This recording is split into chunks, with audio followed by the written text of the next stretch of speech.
Karena para globalis punya niat jahat yang lebih lanjut lagi, ya. Yang sekarang kita alami sudah pahit, Pak. Yang depan ke depan nanti lebih pahit lagi, Pak. Rancangan mereka demikian. Nah, kita sudah lihat ini, Pak, tapi kita masih aja ngikut. Masih aja merasa bahwa wah, ngeri nih kalau seandainya kita menentang prokes ini, ya kan, bisa berbahaya buat diri kita, keluarga kita, orang tua kita, apalagi yang sudah berumur lanjut. La haula wala quwata illa billah. Benar, virus ini ada.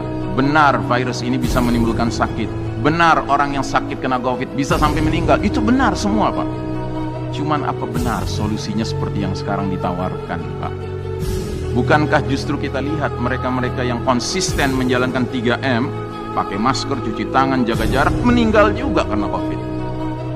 Berarti nggak ada jaminan. This is not the solution. Ini bukan solusinya, Pak. Belum lagi yang vaksin, Pak.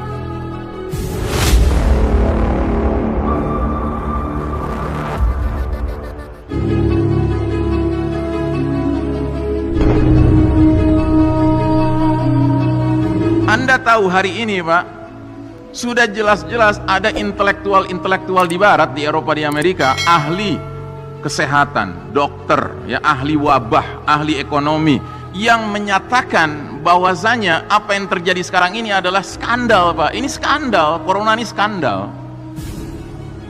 Jadi mereka sendiri sudah menyadari ini masuk lubang ini. Karena para globalis punya niat jahat yang lebih lanjut lagi, ya. Yang sekarang kita alami sudah pahit, Pak. Yang depan ke depan nanti lebih pahit lagi, Pak. Rancangan mereka demikian. Nah, kita sudah lihat ini, Pak, tapi kita masih aja ngikut. Masih aja merasa bahwa wah, ngeri nih kalau seandainya kita menentang prokes ini, ya kan, bisa berbahaya buat diri kita, keluarga kita, orang tua kita, apalagi yang sudah berumur lanjut. La haula wala quwata illa billah. Ya. Benar, virus ini ada. Benar, virus ini bisa menimbulkan sakit. Benar, orang yang sakit kena COVID bisa sampai meninggal. Itu benar semua, Pak.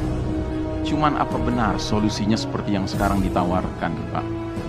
Bukankah justru kita lihat mereka-mereka yang konsisten menjalankan 3M, pakai masker, cuci tangan, jaga jarak, meninggal juga karena COVID. Berarti nggak ada jaminan. This is not the solution. Ini bukan solusinya, Pak. Belum lagi yang vaksin, Pak. Ya, belum lagi yang vaksin.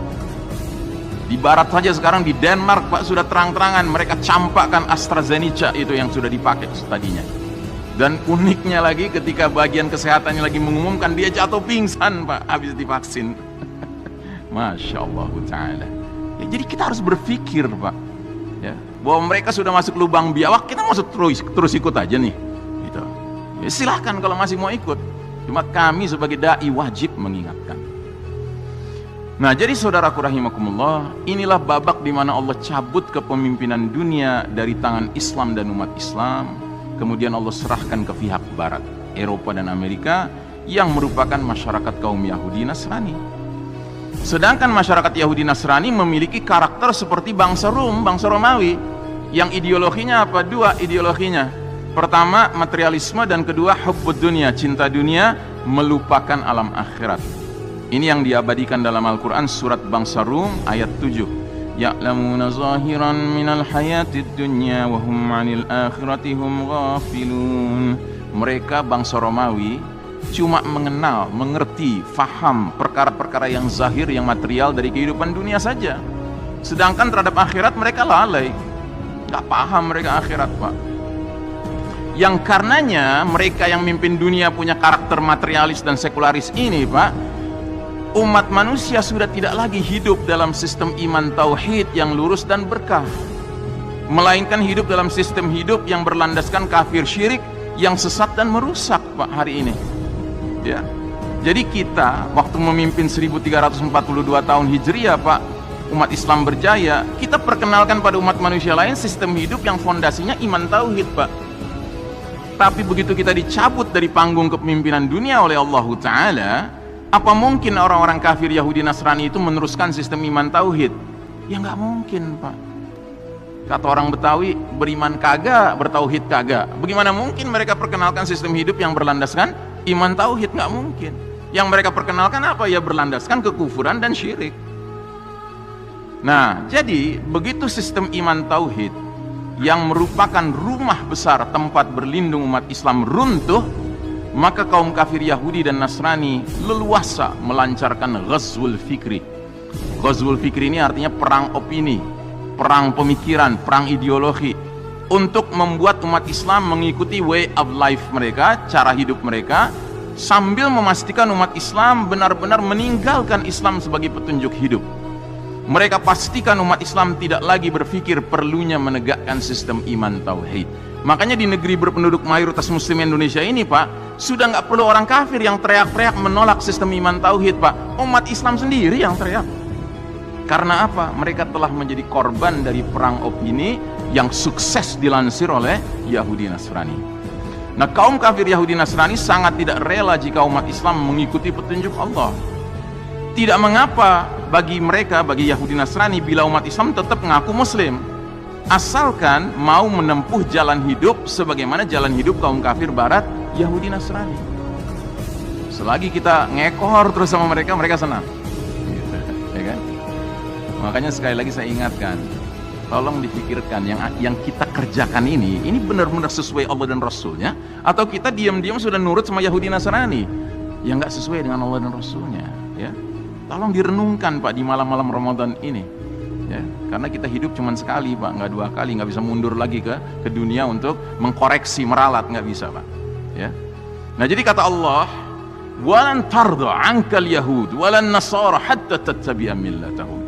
Sekali-kali kaum Yahudi Nasrani tidak akan rela kepadamu Muhammad dan kepada umatmu Muhammad sebelum engkau dan umatmu mengikuti jalan hidup mereka, tata cara hidup mereka.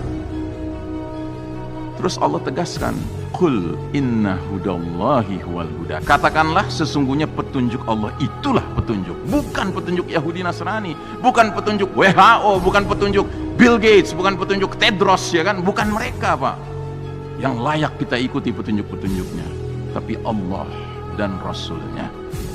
Nah, sehingga di ujung ayat ini Allah keluarkan ultimatum, Pak, ancaman. Apa itu ancamannya? Wala in ittaba'ta ahwa'ahum ba'dalladzi ja'aka minal ilmi ma laka minallahi min waliyyin wala nasir. Dan jika engkau Muhammad dan umatmu Muhammad masih saja mengikuti keinginan Yahudi Nasrani setelah ilmu kebenaran sampai padamu, tidak akan ada bagimu perlindungan dan pertolongan dari Allah Ta'ala. Jadi pertanyaan besarnya adalah, masihkah kita perlu bertanya-tanya kenapa ya dunia Islam hari ini seperti nggak dapat perlindungan dan pertolongan Allah Ta'ala? Jawabannya ada di tangan kita sendiri, Pak. Jawabannya adalah seberapa jauh kita akhirnya mau berpegang teguh, wala, loyal, setia hanya kepada petunjuk Allah, seraya berlepas diri, barok, meninggalkan jalan hidup kaum Yahudi Nasrani. Itu kuncinya, Pak. Sehingga kata Allah dalam surat An-Nisa 79, ma asabaka min hasanatin faminallahi wa ma asabaka min sayyi'atin famin nafsik.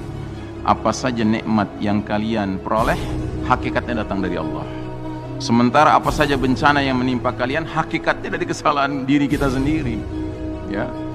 Udah dikasih tahu sama Allah jangan ngikutin Yahudi Nasrani, masih aja ngekor, ya. Yang ketiga, ini adalah era penuh fitnah seperti sepotong malam yang gelap gulita, sebagaimana sabda Nabi mengatakan, badiru bil a'mali fitanan ka qita'il lailil muslim. Segeralah kalian beramal sebelum datangnya fitanan, bentuk jamak dari fitnah. Kalau fitnah satu ujian, kalau fitanan banyak ujian sekaligus. Ujian di bidang ideologi, politik, ekonomi, sosial, budaya, pendidikan, militer, medis, farmasi, ya, pertanian, peternakan, semua bidang, Pak, sekarang ini, ya, fitnahnya ada. Seperti malam yang gelap gulita, ya, Nabi mengumpamakannya seperti malam yang gelap gulita. Dan yang lebih mengerikan, fitnah-fitnah yang kita alami sekarang ini, Pak, ini makin lama akan makin nanjak, Pak. Nggak ada cerita makin berkurang. Karena Nabi bersabda dalam hadis berikut ini, fitnah akan kian memuncak hingga keluarnya fitnah Dajjal, yaitu fitnah puncak. Kata Nabi, sungguh fitnah sebagian kalian lebih kukhawatirkan, kutakutkan dari fitnahnya Dajjal. Dan tidaklah seseorang selamat dari rangkaian fitnah tersebut, melainkan dia pasti selamat pula menghadapi fitnah berikutnya. Dan tidak ada fitnah yang dibuat sejak dunia ini ada, baik kecil maupun besar, kecuali untuk menjemput kehadiran fitnah Ad-Dajjal. Jadi sekarang ini kita menghadapi fitnah yang berat nih, Pak, ya. Kan sering kita dengarkan, berapa lama lagi nih COVID nih berlaku ya kan? Nggak lama lah, mudah berapa bulan lagi. Maaf Pak, saya bukan pesimis, tapi saya cuma ingin mengingatkan berdasarkan hadis-hadis Nabi bahwa ini kelihatannya bakal panjang Pak. Kalau nggak bisa dikatakan nggak bakal berakhir Pak. Tinggal kitanya mau pilih apa? Pilih terus nurut aja atau kita istiqomah. Kita kembali kepada jalan yang semestinya. Sesuai sunnah Nabi kita tegakkan kembali. Karena nyatanya di masjid lain bisa Pak. Kenapa di masjid kita nggak bisa? Bisa.